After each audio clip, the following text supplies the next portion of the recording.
Hello, welcome to a new session on Python programming offered by Sifting Bytes Academy. My name is Venu, and in this video, we will download and install standard Python distribution on a Windows operating system. It is important to note that there are different classes of operating systems that are developed to run different classes of computers. For instance, Microsoft develops different types of operating systems. The most common one is Windows, the desktop class of operating system for personal computers and laptops. The latest version when recording this video is Windows 11. There is Windows Server, the operating system for server computers. The latest version is Windows Server 2022. And then there is Windows IoT, operating system designed to run on embedded systems. Microsoft also developed mobile phone operating systems like Windows Mobile and Windows Phone, which were discontinued later.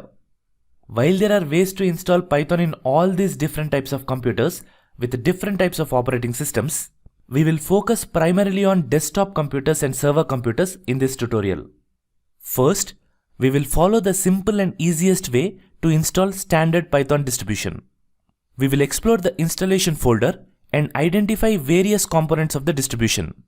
Then we will run Python code in two different modes, interactive mode and the script mode. We will also run Python code using the idle code editor that comes by default with the installation. Now after installation and getting started by running basic Python code, we will also see how to uninstall Python. And finally, we will reinstall Python by using a Windows package manager. I hope you find it interesting and informative. Let's get started.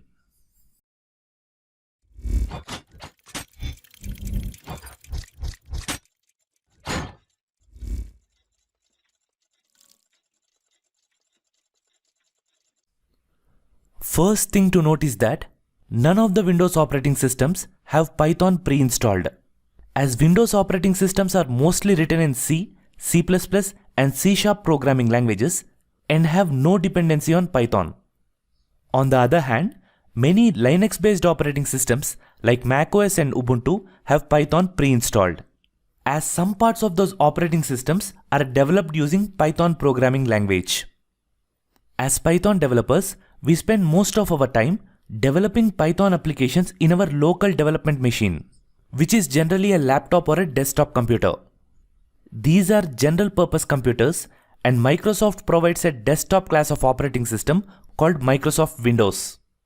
Newer Windows-based machines have Windows 10 or 11, while few older ones might have Windows 7 or 8. These operating systems provide us two interfaces through which we can access our computer. First is the graphical user interface, a user-friendly interface meant for non-technical general computer users. And the second is the command line interface. As the name indicates, one needs to know Windows commands to use this interface. We can install Python using both these interfaces. The easiest way to set up Python using graphical user interface is by downloading the Windows installer for Python that we can find in the Python's official website, python.org. This is what we generally do to set up Python in our local development machine. And the popular way to set up Python using a CLI, the command line interface, is by using a package manager. This is how Python is set up on server computers because they only have command line interface and do not provide graphical user interface. We will explore both ways in this video. Let's start with the easiest way, that is, using the graphical user interface. First step is to go to the Python Software Foundation's website, python.org, which is the official website for Python. In Downloads, we can find the latest version of Python for our operating system. The website automatically detects the underlying operating system on which the browser is running and provides us a button to download the latest version of Python for our operating system. But if you are looking for any other version, you can click on the Windows link, which will take you to the page where in addition to the latest releases, you can also find stable releases, pre-releases, and also on scrolling down, we can find older releases of Python.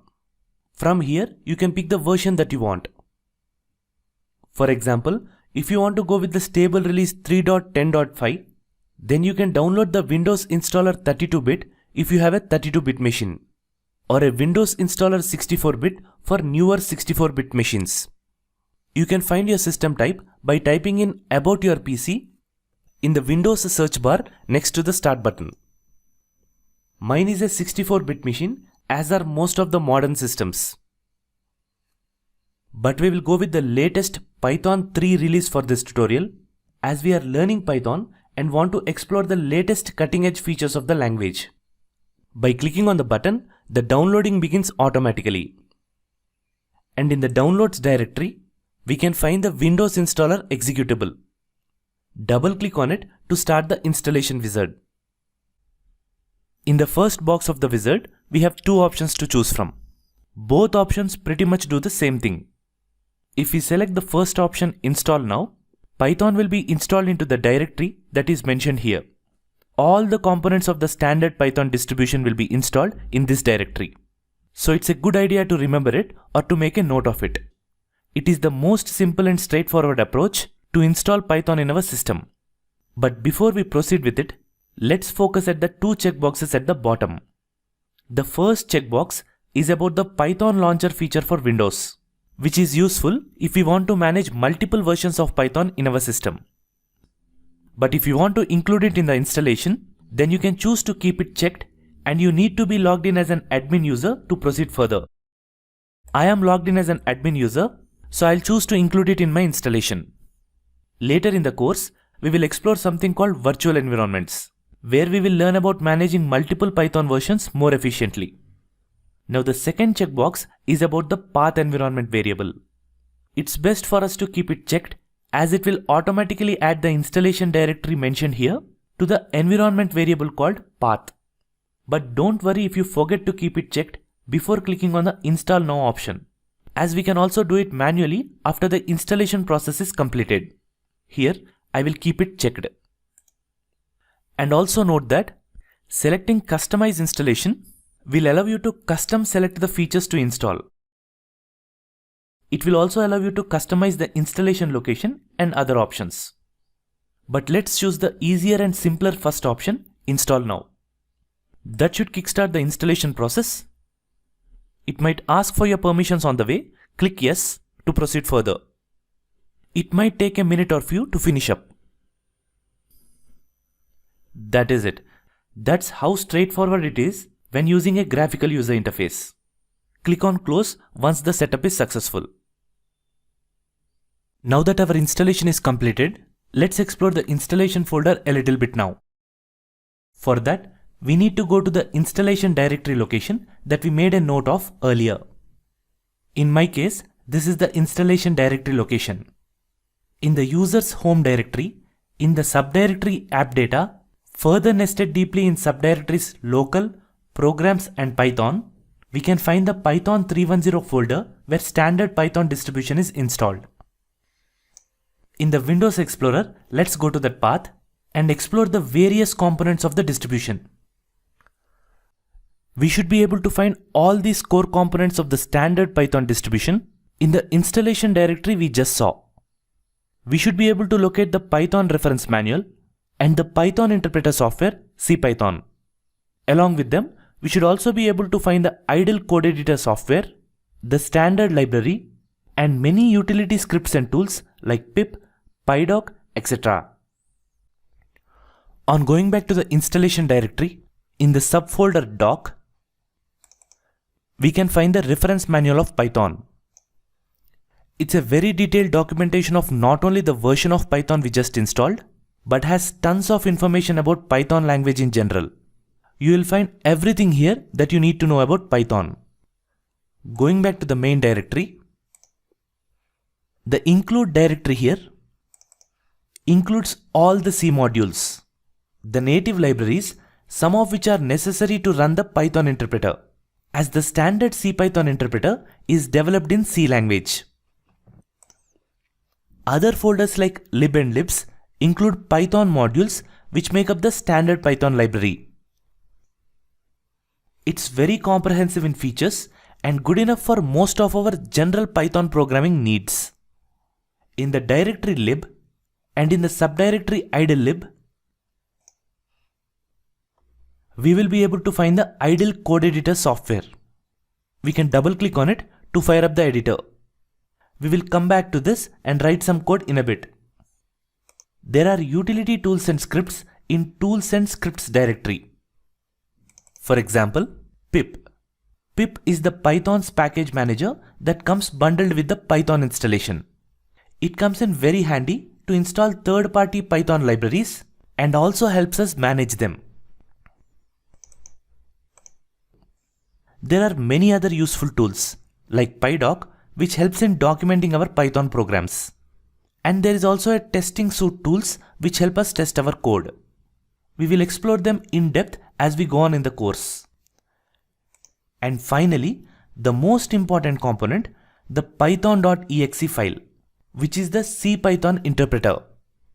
It's the standard or reference Python implementation that comes with the standard Python distribution. Double click on it to run the Python interpreter application.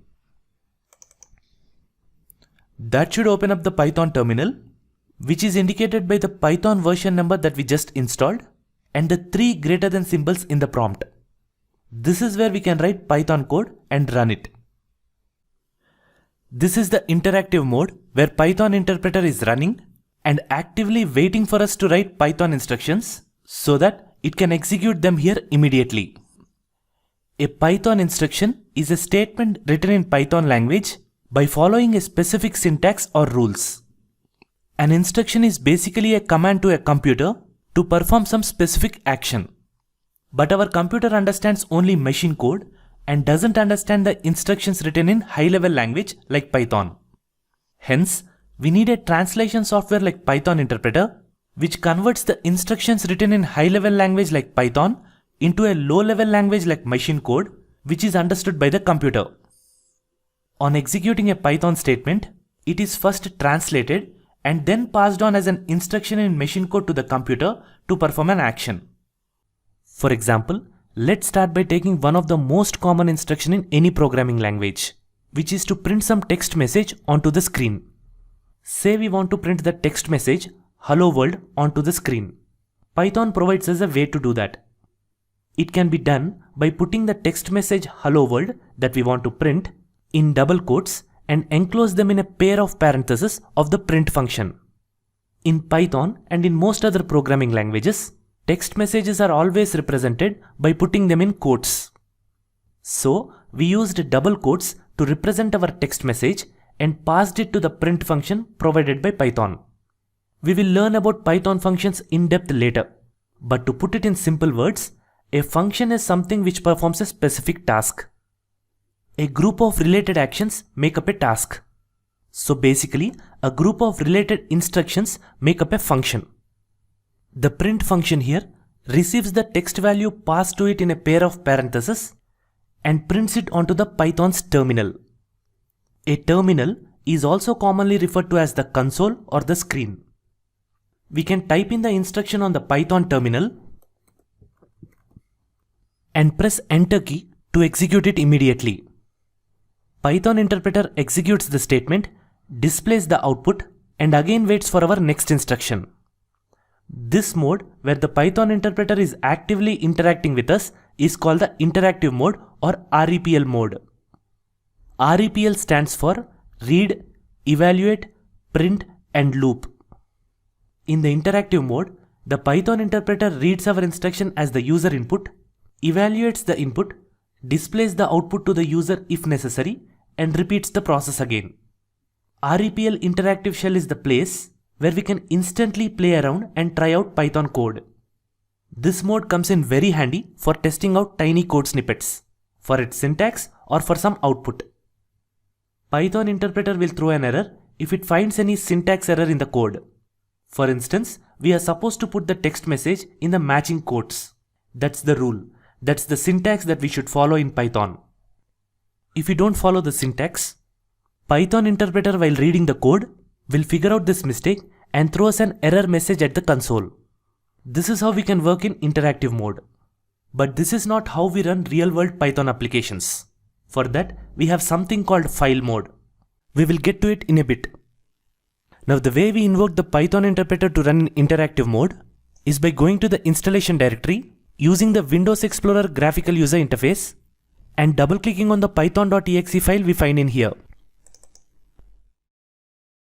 Or we can just look for the shortcut in the start menu by typing in Python and selecting the one that shows up in the menu. A shortcut is just a pointer to the actual file, so that should fire up the Python interpreter. Either way, we are leveraging the graphical user interface provided by the Windows operating system. One thing is clear though, Python interpreter application is the python.exe file, which is a Windows executable file located in the installation directory of Python. Now, we can also invoke the Python interpreter application using the command line interface provided by the Windows operating system. Modern Windows operating systems come with two kinds of CLI applications by default. First one is the legacy application called command prompt. We can open it by typing in the CMD in the Windows search bar. And the second one, the modern one, is the Windows PowerShell. Just type in PowerShell in the search bar and it will show up. For this video, we'll be using the good old command prompt application. This is the Windows command prompt, and what we see here in the prompt is the current working directory. By default, it has opened up in the home directory of the current logged in user. In my case, the user account name is 91703. Now there are multiple ways to invoke the Python interpreter application from here. We will look at some of them one by one. First approach is to change our current working directory to the location of the file python.exe that we want to invoke by using the cd command. For that, we can either use the absolute path or the relative path. Here, I have my absolute path already noted, so I'll use the same. So, cd space the full absolute path and press enter. We can notice here that my current working directory has changed. The Windows command to list out the files and folders of the current working directory is dir. Here in the list, we can find the python.exe file. We can invoke it by typing in either python.exe or just the Python and press enter. That should open up and run the Python interpreter application in the interactive mode. The second approach is to be able to invoke the file directly from whatever current working directory we are in. For example, I will open up a new session of the command prompt, and by default, my current working directory is my home directory. From here, I can invoke the Python interpreter directly by providing the path to the file.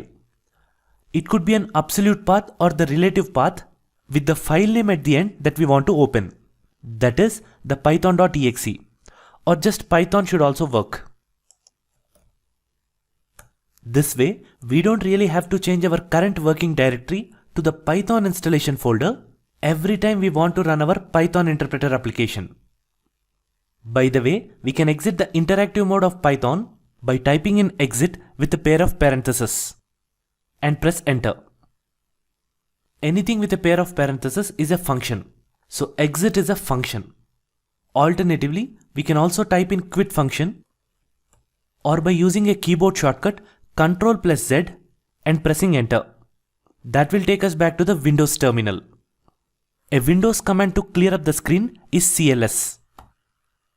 Now the third way we can run an Python interpreter application is by directly calling in the file name from whatever current working directory you are in. This looks like magic, but this works because we selected the Add Python to Path checkbox in our installation wizard. Every operating system has something called environment variables. These variables are just the names for some important pieces of information that's stored in memory, that is in RAM, every time our computer boots up. We can check them out by going to this PC in the Windows Explorer and right-clicking on it, select Properties.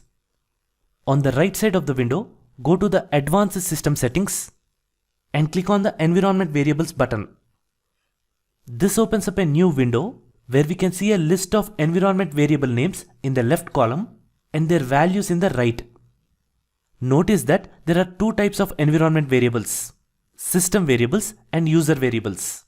System variables are the ones whose values are commonly available for whoever logs in into the system. Generally, we should try to avoid messing with them, as any wrongdoing might have impact on the whole system level. But user variables are available only for a specific user who is currently logged in. In my case, it's 91703. In the user variables, notice a specific environment variable called path. Select it and click on Edit button to see what values are stored in it. We can see our Python installation folder in the list here. In case if you don't find your Python installation folder in the list, you can add it in here manually by clicking on the New button at the right. Just for the sake of demonstrating it, I will delete mine from the list here first by using the Delete button. Click on New, and I can add it back to the list by adding the path that we made a note of earlier while installing. Now please note that this is an ordered list, so just make sure the Python installation folder is listed at the top. We can move it up or down the list by selecting it and by clicking on Move Up or Down buttons on the side. Just make sure it's listed at the top, or at least it should be listed before the Microsoft Windows Apps path. Now let's go back to the Windows prompt and type in a Windows command to print the value stored in the path environment variable. We can do that by typing in echo space %path followed by % again and press enter. In here, we can see an ordered list of directories separated by semicolons. Directories listed for path variable under system environment variables come first, followed by the ones listed for the path under the user variables. When we type in python.exe or just Python, since .exe is the default extension in Windows, and press the enter key, the operating system first tries to find the file python.exe in the current working directory. Here in this case, it checks in this directory. If it does not find the file in there, the operating system will continue to look for it in all the directories listed in the environment variable path under the system variables. Then it continues to look in all the directories listed in the environment variable path under the user variables. In our case, it finds python.exe file in this location and hence it runs the application. And that's the reason we will be able to run Python interpreter from any working directory once the Python installation directory is added to the path environment variable. And that's what the installation wizard automatically does when we select the checkbox Add Python to Path during installation. We have also seen how to do it manually. Keep in mind that whenever you update the environment variables manually through the GUI, close the existing CLI sessions and open a new session for changes to be reflected. As discussed earlier, Python's interactive mode is very useful to run and test individual Python commands one at a time. In this mode, on invoking the python.exe file, which is basically a program, it's loaded into the memory and runs as a process which is active and continuously waiting for our instructions. Now let's look at the file mode. Sometimes also referred to as script mode, it is how we can run Python programs or Python scripts. A Python script is a stored Python program, which is basically a Python file containing a bunch of Python instructions. All we got to do is put all the instructions in a Python file and ask the Python interpreter to run it using a run command. A run command is a way to pass on the file as an argument to the Python interpreter. For example, let's say we want to print 3 text messages onto the terminal. For that, let's write 3 separate Python statements and save them in a file named display.py. We can use any text editor to do that. I will use Notepad. Go to the Windows search bar and look for Notepad application. Now let's put all the instructions in here and save it in any folder. I'll create a folder called Python Work on my desktop.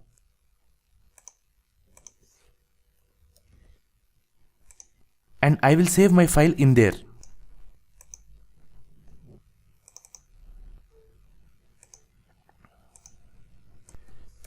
you can give it any name, but it's a common convention to give it an extension .py as it's a Python file. Our Python program is ready. Now let's go back to the Windows terminal to run it. For running the Python program we have just written, we can type in Python. By the way, remember that this works only if the path environment variable is set. If not, we will have to give full path of the python.exe file as well, followed by a space, then the full path of the file display.py, and press enter. This is called the run command. It will invoke the Python interpreter application, which quickly executes all the instructions from the file, one at a time, in the order we put them in the file, displays the output, and immediately quits. We can notice here, in this file mode, Python interpreter is not actively waiting for our next Python command. The Python interpreter application is terminated. That is, all the system resources that are allocated for the Python interpreter to run are revoked, and it is also removed from the memory once it finishes up its task of executing all the instructions in the Python file. This is how we run real-world Python programs or Python applications. In general, terms application and program can be used interchangeably most of the times. But technically speaking, a set of related programs make up an application. So it's like this. A group of related instructions or commands or statements make up a program. Display.py is an example of a program that has 3 Python statements. A group of related programs together make up an application. A very simple application may contain just one program. And an example of a complex application, like our Windows operating system, is in turn a combination of hundreds of smaller applications, which are again composed of hundreds of programs. In this course, we will not only learn how to write Python programs, but we will also put them together and build interesting Python applications as well. We can also check the version of Python directly at the Windows terminal without entering into the interactive mode by typing in the command python space -- version. There you go. That's the version of the Python that we just installed. Standard Python installation also comes with a Python code editor called IDLE. It stands for Integrated Development and Learning Environment. It's clearly not one of the most sophisticated IDEs out there, but it does the job. It was designed as a simple code editor which can cater to our basic programming needs to get started with Python. In fact, it's evolved a lot lately and has many advanced features too. We will explore it a little bit in this session to get a feel of how IDEs make our life easy.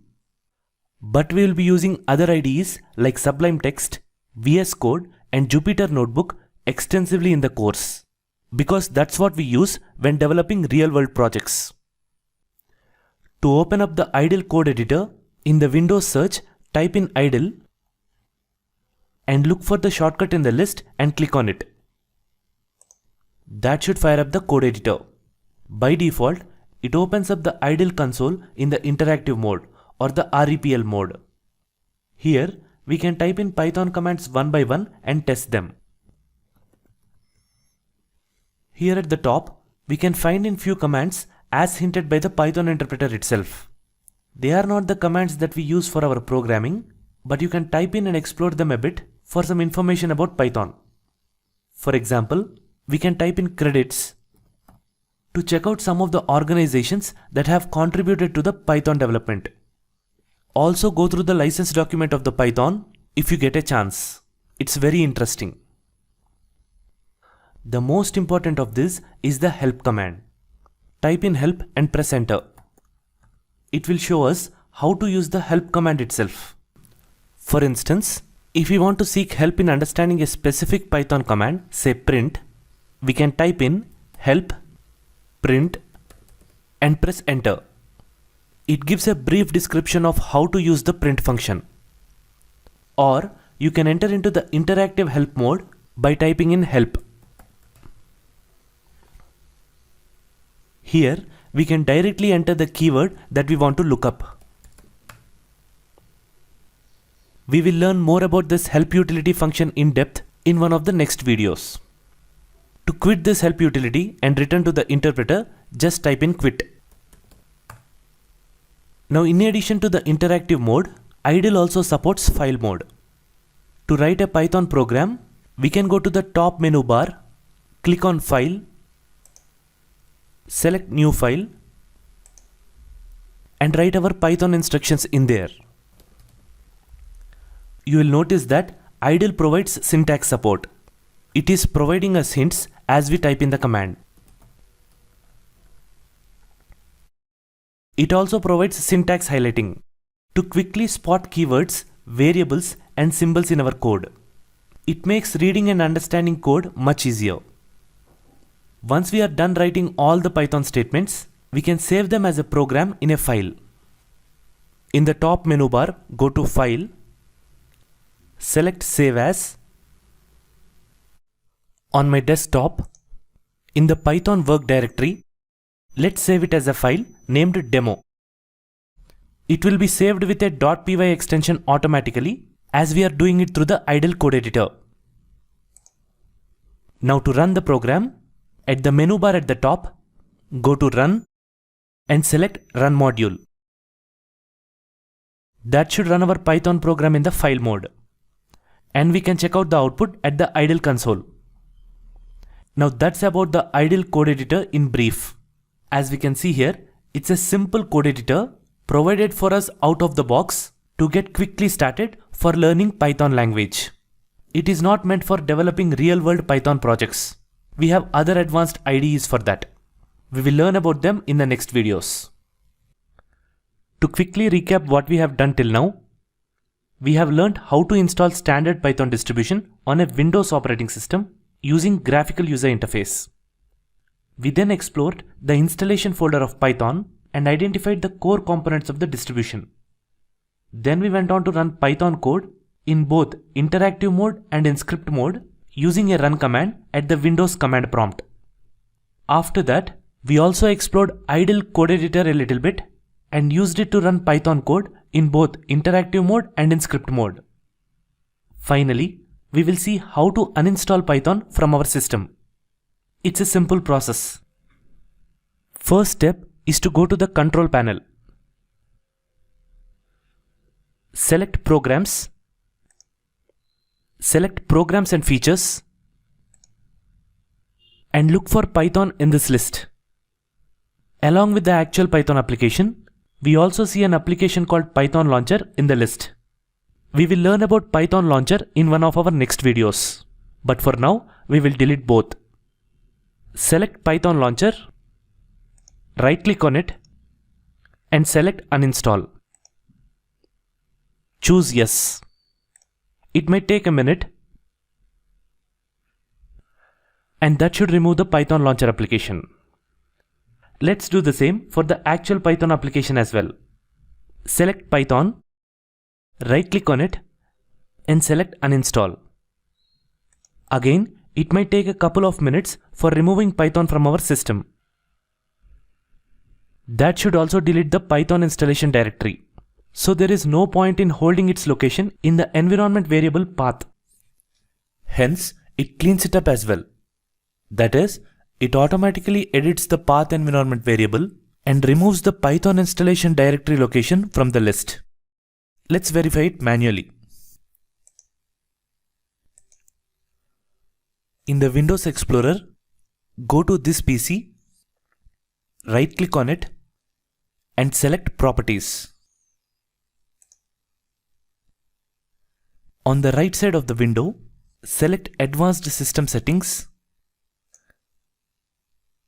and click on the button Environment Variables. In here, path environment variable is listed in system variables as well as in user variables. Depending on where the Python installation folder is set, in the path variable during installation, go on to edit it. I remember doing it manually in user variables. Select path under user variables, click on edit button. We can see here it's automatically cleaned up as part of uninstallation process. But just to be sure, verify it in both the lists. Path variable under system variables is also clean. Hence, typing in Python ---- version in the Windows command prompt shouldn't work now. And that's expected. We will also learn how to install Python using the Windows command line interface in one of the next videos. That's all for now. See you in the next one. Your feedback will be enormously helpful in improvising the final shape of this course. So please subscribe to the Sifting Bytes channel and contribute any questions, comments, or suggestions in the comment section below. Thank you.